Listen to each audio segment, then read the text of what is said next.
Hello, everyone. Welcome to our Chartres community call, which is our last call before we convene in the holy site of Chartres and immerse ourselves for a 7-day initiatory process and ritual, ceremony, and deep dialogue about waves of love and how the music of the spheres, which emanates from the sun, can cleanse us and transform our souls. So in the spirit of the forest, in the spirit of the druids, in the spirit of the ancestors, in the spirit of the Great Mother, let us consecrate ourselves in this moment, so that as we make pilgrimage, we will be filled with the strength and perseverance and inspiration to make ourselves vulnerable to the sacred feminine and thereby enlarge our souls, to be able to accommodate and express greater love and deeper compassion to a world in deepening sorrow and suffering and pain. Oh. Welcome, everyone. The purpose of this call today is just to prepare ourselves for the pilgrimage that is coming up. So we will be sharing some of the details of the program. We'll have a number of the faculty that could make it to share what they are going to be guiding us into exploring while we're there. We'll be answering any logistical questions that any of you may have. So as we move forward with the program, we will be asking all of you to put in the chats, at the chat box, anything that you may want to know about or any concerns that you have. As you may know, all the pilgrims are now in a WhatsApp chat that's dedicated to just the logistics of the program. And so Katie Amrin, who's our Director of Operations at Ubiquity, will be answering any questions, and we'll go over that in a moment. But the first thing we want to do is just bring everybody into the same spirit of what it is that we're doing there. As you all know, the Chartres Academy is dedicated to the 7 liberal arts. It was the 7 liberal arts that the original Chartres Academy established over 1,000 years ago in the year 1006 by an Italian monk, Fulbert, carrying a single work of Plato's called the Timaeus, which is Plato's cosmology, established in Chartres a luminous academy based on the lineage going back to Plato's academy that brought to their highest resplendence the 7 liberal arts. So each year since 2006, we have been taking one of the liberal arts in succession. And we've been through 2 complete cycles, and now we're in the middle of our 3rd cycle. And that is the liberal art of musica. And it's under the aegis of Pythagoras and the greatest philosopher probably in ancient times, for reasons which we will discuss when we're in Chartres. I'll be doing my morning little nuggets on the figure and teachings and impact of Pythagoras, so that we're really going to immerse ourselves in the philosophical framing of Pythagoras, who believed and experienced that it was out of the sun that the spheres of music emanated. And it was because of that that we can make music. We're empowered to make music because of the frequencies emanating from the sun. Those are waves of love. So everything that we're going to be doing in Chartres this year is going to be around waves of love and how we find our note, not only as an individual while we're there, but as a community. We're going to have over 80 of us gathering. So how we hold one note from the beginning of our time there till the end is going to be the sacred challenge and the purpose of our pilgrimage. And that's why we're deeply privileged to have Chloe Goodchild with us, because she's going to lead us over the 7 days, each day, to find our naked voice and to find our single note that can bring illumination and bring healing.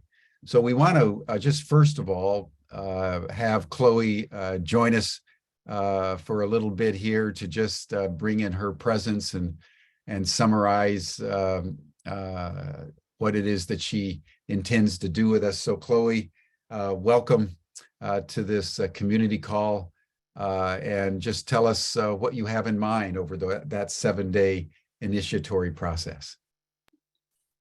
Hello, Jim. Hello, everyone. I am incredibly privileged also to be involved in this journey of love. The Naked Voice is really a journey of love itself. So many of us have been brought up with little awareness or encouragement through our education channels or music channels and so on, to really know what it means to find your note. In India, in the East, you would be asked, what is your note? Now, if I was to ask you that now, what would you reply? And we have many beautiful practices, thanks to the research that I've done over the last 33 years, just really integrating my own classical music education as a Westerner with Indigenous and also Eastern, the spiritual philosophy of the East. And so it's with great joy that I'm able to bring and to share with you practices that will assist you in finding your true sound, the DNA signature of you. And there is no one else on this planet that has that unique sound. It's as unique as your fingerprint. And so we will be supported by energy movement and also by what I call the 7 sounds of love. So we're going to be exploring the elemental, the emotional nature of love and the way in which these different locations of love exist in the body. I mean, literally everything that we want to understand and give voice to and express our love is all the teachings are in the body, this extraordinary body of yours, which and ours as one body. And so it's with prayer, with invocation, with unstructured, spontaneous sound, and with energy movement practices that will provide you with a body-centered singing map of the 7 sounds of love, will really explore and help us to integrate the personal, the interpersonal, and the transpersonal nature of love itself, the language of love, which means learning how to integrate the spoken, the sung, and the silent voice of each one of us. And so silence will also play a very significant part in accessing your true sound. And also along with the understanding of the power, of course, which comes so deeply from Pythagoras, the power of self-inquiry to help us to access the voice within without any judgment at all. So that's the voice of unconditional loving presence. And so it's with great joy that I cannot wait to be with you in Chartres, exploring this journey together within the cathedral and within the environment of Chartres. The whole city is an extraordinarily magical sort of cimoscope of love. As I went there recently with my daughter just to really experience the whole space, and we're in for such a very sacred journey together, and one that is so pertinent for now in this time of shifting realities and change. It's really important that we have the capacity and the courage and the compassion to really find the authentic voice within, both as personally and as a collective. So bring it on is what I would say. I cannot wait. Thank you so much, Jim. Thank you, Chloe. We so look forward to seeing you. And one quick question, by the way, since you were in Chartres recently, I know that there was scaffolding on the north portal last year while we were there, and it wasn't possible to see the rose window around the cosmic Christ, which is the opposite of the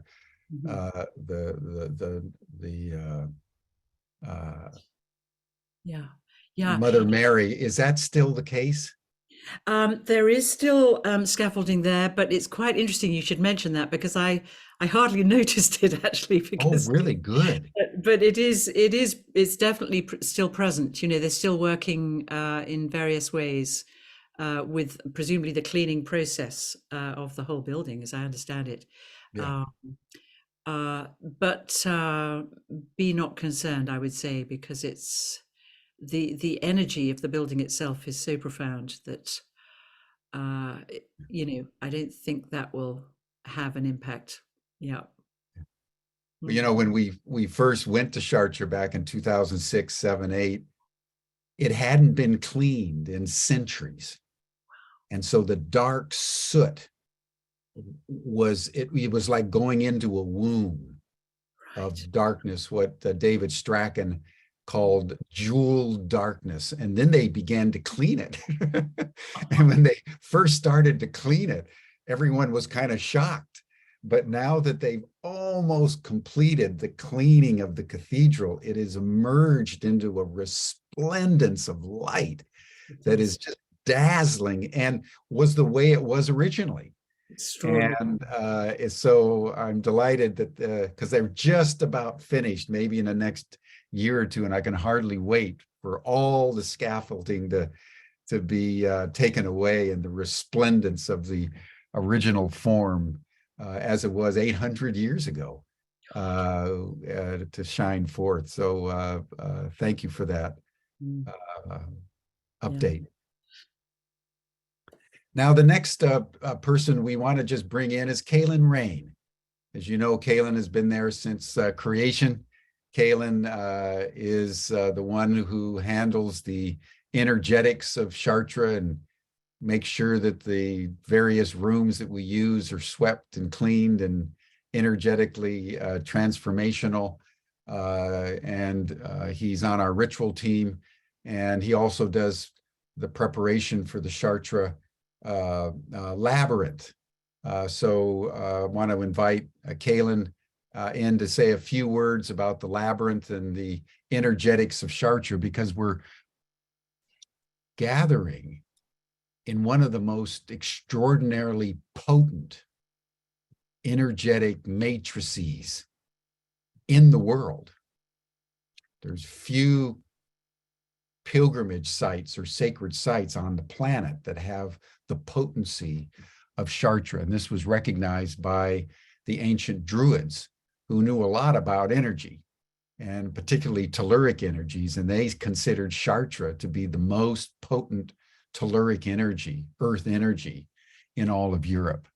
So when we walk the labyrinth, we go down into the crypt, we go down into the old church, we're going into a very, very deep energetic place. And that's what Kaylin handles on our behalf. So Kaylin, tell us a little bit about the energy and the labyrinth. Usually we have a two-prong attack when we're there. We go into the lower church,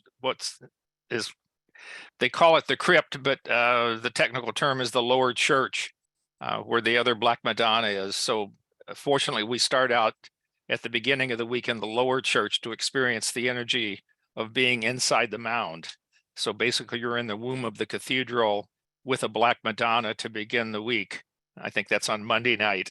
And then on Wednesday night, we head up into the upper church, where the other Black Madonna resides off to the left in a room. There's a Black Madonna in the cathedral, but the actual one that they parade through the streets is in a small anteroom, sort of off to the left side. And basically, it's a sound box. I think that's what Charpentier said, that we're tuning a sound box. So fortunately, the first year we were there, we had 120 or 30 people the first year we were there. And each year we have a group singing, and the group sang for an hour and a half, and then they left. And we'd only probably were halfway through the people. So Lauren and I looked at each other, and I have my singing bowl, the nearly 700-year-old Himalayan singing bowl here, with the 13 metals and the 3 kinds of meteorite. So I basically sounded the singing bowl for about an hour and a half in the cathedral, while the rest of the people completed the labyrinth walk. And so therefore I was able to download all of the sound architecture of the cathedral. So when we get there each week on Sunday evening, after everybody has sat in their chair, and then everybody heads out for wherever they head out, late at night, I go back down into the room where we were all sitting and clear the energy in the room and set up an altar for the week, choose a sacred geometry card for the week. And then I sound my singing bowl throughout that room to clear it, but I also pass over every seat. And by passing over every seat, I'm picking up the vibration and the frequency of everybody in attendance. So this year we'll have 80 some people. and all of that gets downloaded into the bowl. And that way, when I take it to the lower church, I can sound everybody's into the lower church. And then on Wednesday evening, I solo walk the labyrinth to begin with and sound the singing bowl all the way around and back. So I essentially, you'll be downloaded energetically into the lower church and the labyrinth before we even experience those two places, by being able to pick you up on Sunday evening, and then it's just stored in the singing bowl, and then you go back in there. And because of the way that this works, I have the frequency and the vibration of everybody that has attended Chartres with us for 17 years, because they're all still in the bowl. Sound never dissipates. So I'm able to drop our entire history into the labyrinth on Wednesday evening before we walk it. And this year, in theory, if I can do the geometry right, I'm still working on an algorithm. There's something called Sierpinski triangles. You can look that up online, but it's basically dissolving. It's triangles that continually dissolve themselves. And I've used it as a way to pierce the veil. And if I design the algorithm right, we'll have the sound will be in octaves that are in the form of Sierpinski triangles. And as they gradually drop away when you're walking the labyrinth, when you step into the center of the labyrinth, you should step into your original voice. And which is the purpose of the week, is to find your original voice. So you should be able to step into that and listen to yourself and draw from your original voice and seek guidance. The labyrinth has the 3 R's of resting, receiving, and returning. So when you get to the center of the labyrinth, you'll rest, you'll receive whatever information that you want, and you'll walk back out on with the information and take that into what would hopefully be a new outlook on your life going forward, based on our experiences there through the week and the experience that you have in the labyrinth. And I'll be available all week. Unfortunately, if the scaffolding is still up, the genesis point of the cathedral is located inside that scaffolding. So if the scaffolding is still there, you won't be able to step on the actual stone, which is the genesis point of the cathedral, where the information comes into the cathedral. But there's a way around that. I have a workaround for that when they have it blocked off for some reason. So if you can catch me sometime during the week, earlier in the week, I can take you in the cathedral and show you how to unlock the energy field of the cathedral. And then as you meander around the cathedral, sometimes the stained glass goes 3-dimensional, and you can see various entities and faces on some of the pillars that haven't been cleaned. I never know each year when I get there how much more they've cleaned. So we'll see when we get there. They've knocked out a few things, but then I've added a few over the last 3 or 4 years. So we'll see what's there when we get there. But and then the mother tree, when we go there, we'll also open the mother tree. There's a druid ceremony for opening the veils of the mother tree, and we always do that every year before you walk up to it. So that'll be part of the energetic backdrop of what we're doing in the week, those 3 things. Thank you. Thank you so much, Kaylin. And just a comment on one of the questions that's in the chat about walking the labyrinth.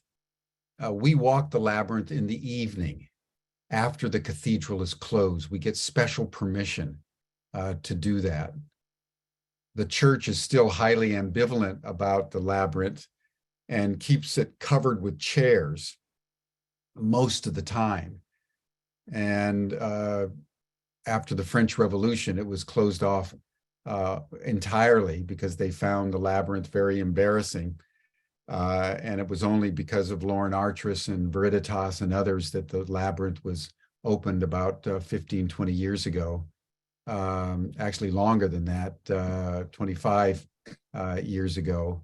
And they've recently opened it up on Friday afternoons for people to walk it, but it's very public and there's tourists and noise and it's a little challenging, but people do it. But we do it in the evening where we have the cathedral all to ourselves, and that's when Kalen does his magic and so forth. So thank you so much, Kalen. The descent into the crypt, the lower church, and walking the labyrinth, going down to the mother tree, are really going into the secret garden there at the St. Yves are all part of the initiatory ritual and ceremony that we'll be collectively engaging in. And now I'm just delighted to welcome Apila, who has been the godmother of this whole thing from the very beginning. And as you know, it's the dreaming that is so potent in Chartres that she's been curating now since we began that original liberal art. And we're coming to a kind of a crescendo with the dreaming in Chartres, and a book is being written and public exhibitions is in preparation. But Apila, just tell us a little bit more about the dreaming, because the dreaming, everyone, even as we're finding our one note through voice, we find our one note through dreams. It's an extraordinary thing. And to be able to do that simultaneously is one of the holiest aspects of our time together. So Apila, tell us about our dreaming. Good morning, Jim. Really good morning. Did you guys do the opening prayer yet? We were waiting for you. I opened, but we would love to have an invocation from you now that So you've everybody with time difference here. I was enjoying my coffee at the table. I got a message from Jim. Shark call. I'm in my pajamas yet. Time difference. Maui doesn't go on daylight savings, so it's always a bit tricky, and good to be with you. So I'd like to open the way we open all of our sessions at Chartres, the way we open the day, the way we open our lives in prayer. And I'm doing this the way my Oniata Aga, my Oneida ancestors, and probably my Gaul French ancestors did too.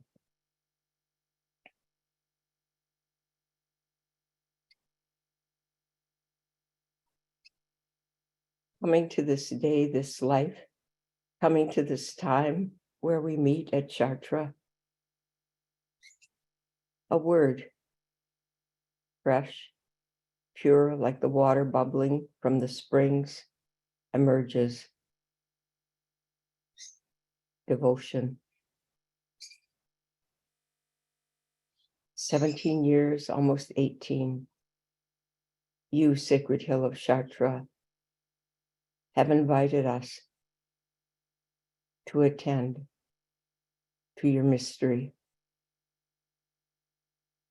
We come now in this virtual way, gathering about you, about that mystery which knows no bounds, no words, no limits. In your mystery, we face the veil of Mary.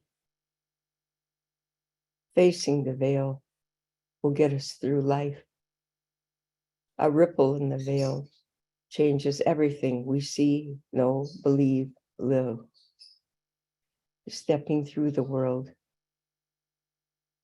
of light into dark and the in-between, the veil moves slightly and we are one. All my relations, Amama Uanoa, Amen.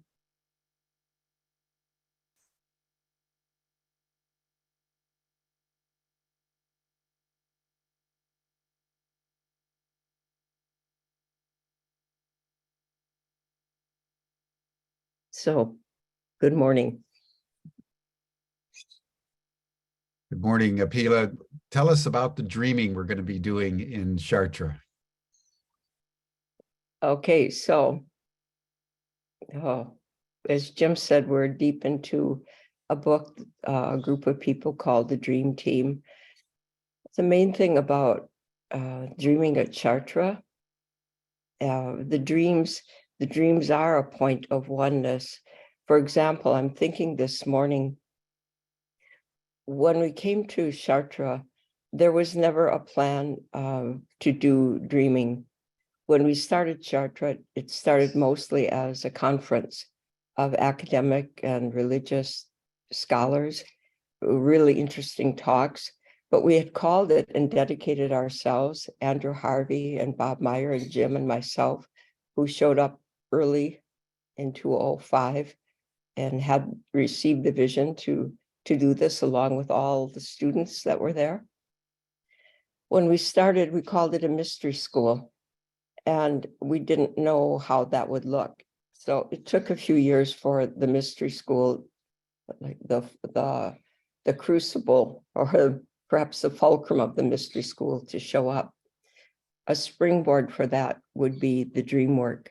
It started in a simple way where, because I do the invocations, perhaps, people would catch me in the hallway after breakfast and say, Apila, I had this dream last night. And then it was happening with more and more frequency. For my own self, my education, my doctorate is in social policy, nothing to do with dream work. But as an American Indian, as an Oneida, we did have the tradition of sharing dreams in our home every day. Dreams are given an appreciation and a chord and a place. And as well, when you go to Indigenous gatherings, even at powwows, if someone says, I had this dream last night, even with all of the drums in the background and the bells and the colorful feathers and the movement of the dance, people will come together instantly, because it's a direct revelation when it's a special kind of dream, that kind of lucid, powerful dream that seems more real than reality. So for us, it's like a new page in a Bible. So we pay attention to it. When this happened at Chartres, I asked Jim, well, could we do something? And at first there was really no time on the agenda because it was already planned. We're already up and running. So those people who really wanted to share dreams could meet with me at 7:45 in the morning before the session started. And within about 2 years, then it had a proper time slot. So we went from about a dozen people showing up for dreams at the crack of dawn, all jet lagged, to about 40. It was dramatic. But what happened before that, and why we can have the temerity to call this a mystery school, is something like this. In 2006, our first year there, because I am half French, I decided that I needed to make an offering and I would need a horn. And my husband helped me to carve a horn. They used to be auroch horns, but that they're extinct now. So we had to use a longhorn steer horn. So I had the horn made, and based on a Celtic story I had researched and recovered, I knew to go out at midnight and blow the horn to the 4 directions, call to the ancestors, and I wanted to make peace with them and have an intimacy with them. I wanted to be one with them. And we hadn't remembered them in my family for a few generations. So I did that. And to my experience, nothing happened, even though it was scary going out at midnight. And I was afraid in a little town like Chartres, a really Catholic town. And we're in the oldest town by the cathedral. And I thought I might cause attention and get in trouble with local authorities by doing that. So I was anxious, but I did it. Anyway, nothing seemed to happen.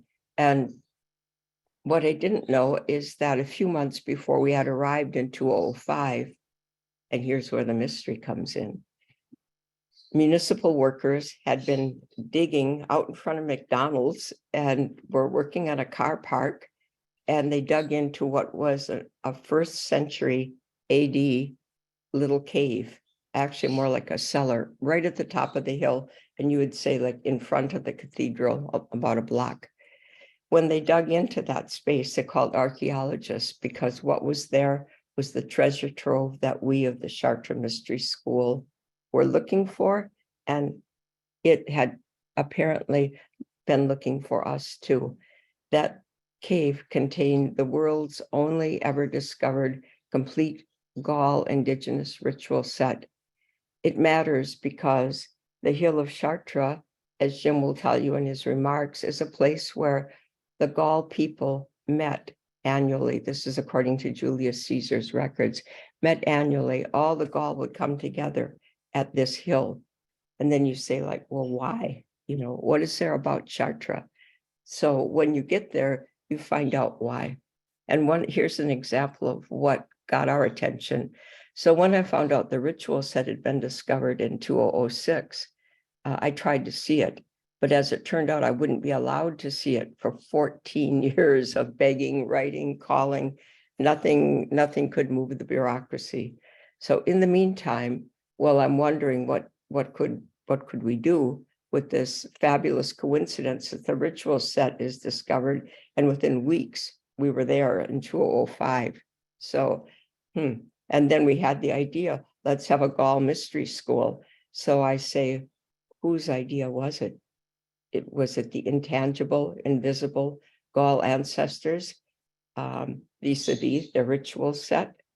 Or was it me going out and blowing the horn? Or was it that we simply showed up at the right time and the right place? That inner knowing, that spirit spoke to all of us when in 2006, what we did was call to the ancestors whose names had been written on the incense burner that was discovered in the little cave. So even not knowing anything else to do in regard to that ritual set, a group of us called the names to the spirits. And then nothing that we saw at the time, except one strange thing happened.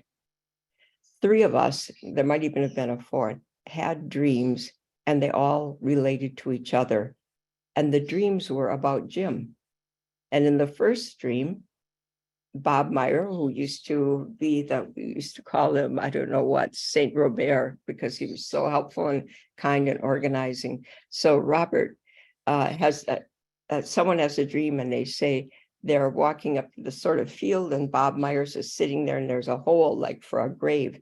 And they ask, hey, where's Jim? And Bob says, in there. And the dreamer looks down and he sees a brown blanket there. And then the blankets start to move and Jim's hands come out, but his hands look like roots, right? Okay, that's dream 1. And dream 2, I know because I had it. I saw Jim in my dream walking downstairs into the darkness of the earth. And I don't remember what the 3rd was, because what happened next that blew my mind. It was a few months later, Jim found himself in a trip going to Greece. And while he was in Greece, he visited a sacred site called the Necromantia. And he had completely forgotten that we had reported these dreams. So he's at the sacred site, and at night, illegally, I might add, he climbs a fence and he crawls into this ancient Greek site. And of course, there were steps, and he went down into this cave, and he felt his way around the edges of the cave till he found a spot where he felt like he could be there. And he said to his mind, he was there about 15 minutes. What pulled him out of his reverie and his prayers was the sound of a rooster crowing. And when he got out, he realized he had been there all night long. So there were 3 of us dreaming about that. And then it happened in reality. And we made a video of it too that you can watch. I can put it up in the chat. So that's one of the ways we learn to pay attention to the dreams and to realize that even though we knew nothing about dreaming, none of us were experts in dreams, we were being blessed with the ceremony. Since that time, we've seen people get healed in the Chartres dream ceremonies. We've seen prophetic dreams. Like in 2019, when we were there, people had dreams about coffins, and the number 19 kept showing up. I couldn't make any sense of it, what it meant. Very, very dark, intense dreams. And one young boy, we have, excuse me, we have one young man, Casper. You'll probably meet him if you're there this year. And Casper is, he has a genius IQ. Anyway, this young boy, now a young man, had a dream, and he saw people dying, people in stretchers, and people wearing masks, right? It was that clear, but none of us, of course, knew what to make of it. And then came 2019 and the pandemic. So what we've learned from Chartres dreaming is this, that there's a power in that place. And that power is a part of the heritage of almost every one of us who comes there. And even if we don't have genetic inheritance, we have been called through time to witness what's being revealed and to listen and give our devotion to it and wait and see what happens. That's Chartres dream work. Thank you. Wow, Apila, I hadn't remembered the necromantian for some time. And, just to fill that out just for a moment, we took a group with Ray Moody to Greece to look at the necromantian, the portals to the underworld. And there's a place way up in north West Greece where legend has it that Ulysses and Hercules and Orpheus descended down into the underworld.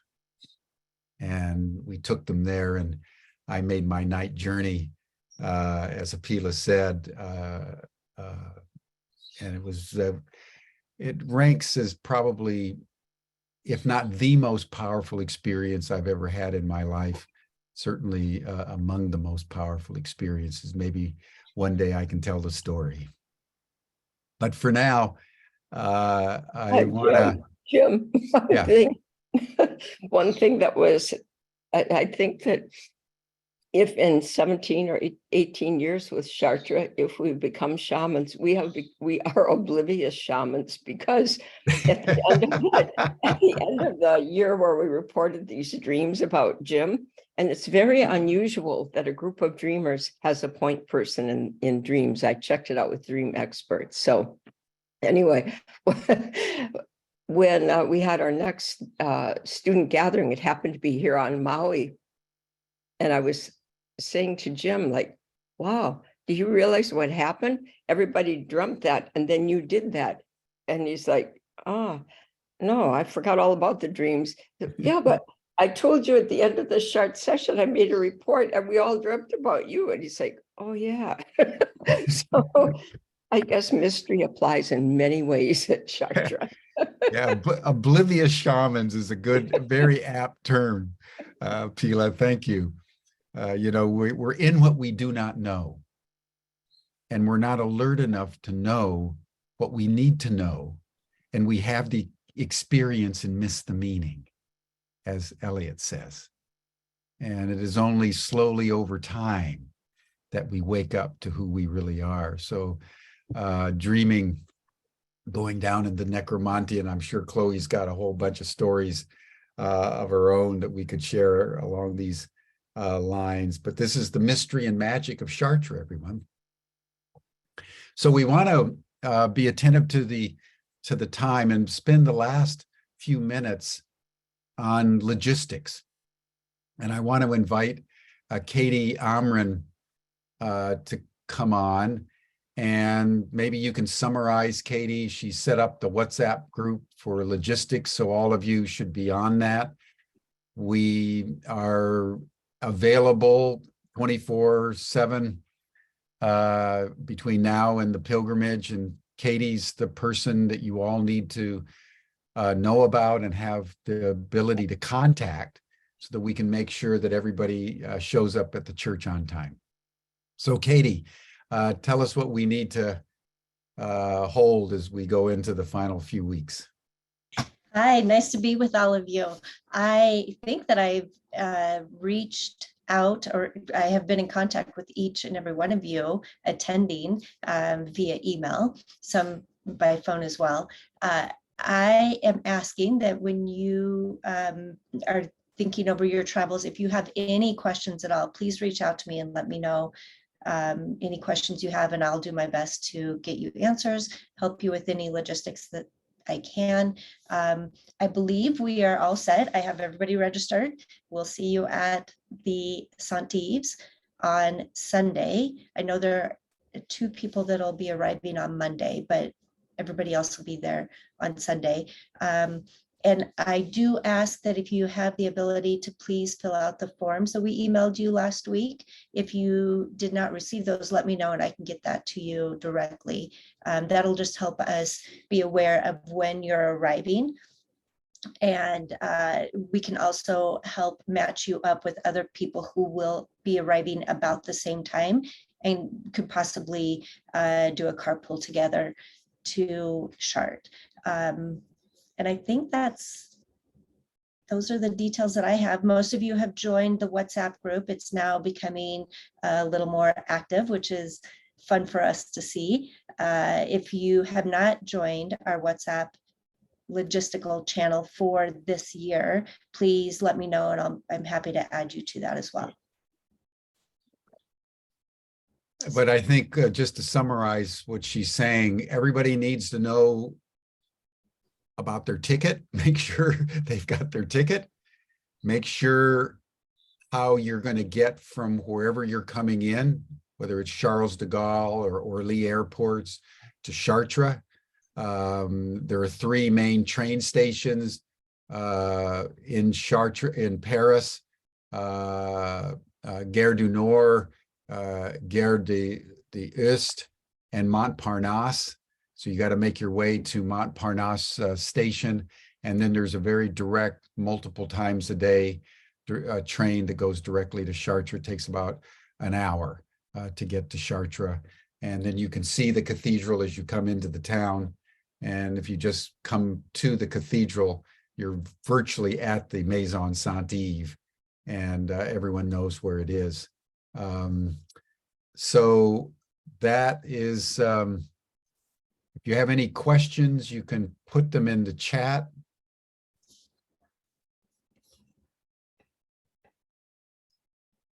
I think we may have covered everything, everybody.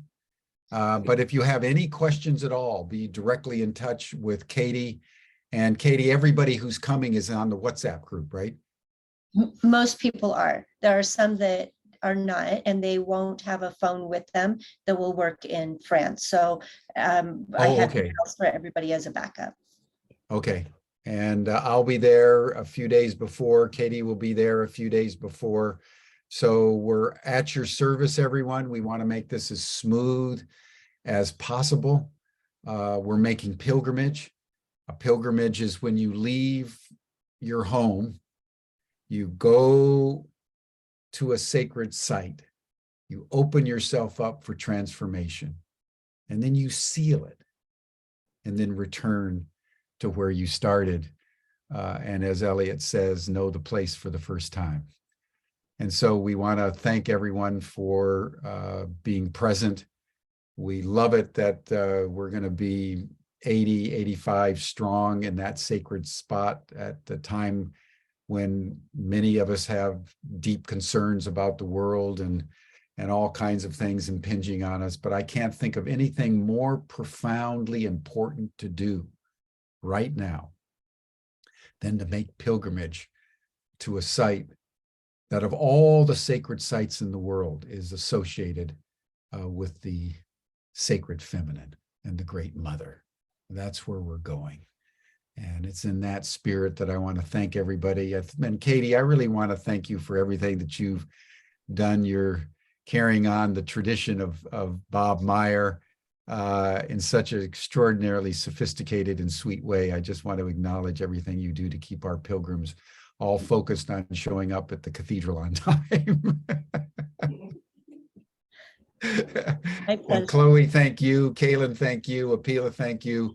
We'll see you in Chartres, everyone. on the 2nd of July. Blessings, blessings, blessings.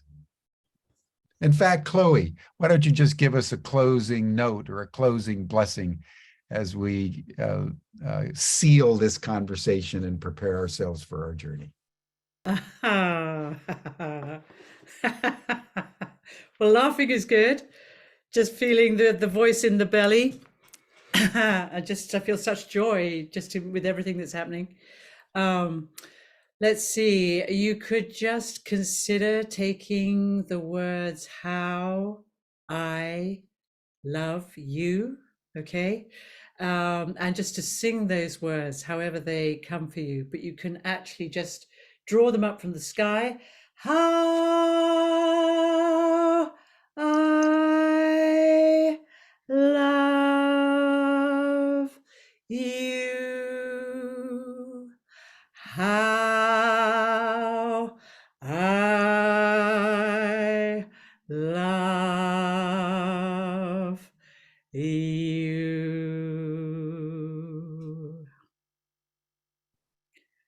That's the bottom line, everyone. How do we love each other? Waves of love. See you in Chartres. Be in touch with anything that you need. Love, love, love.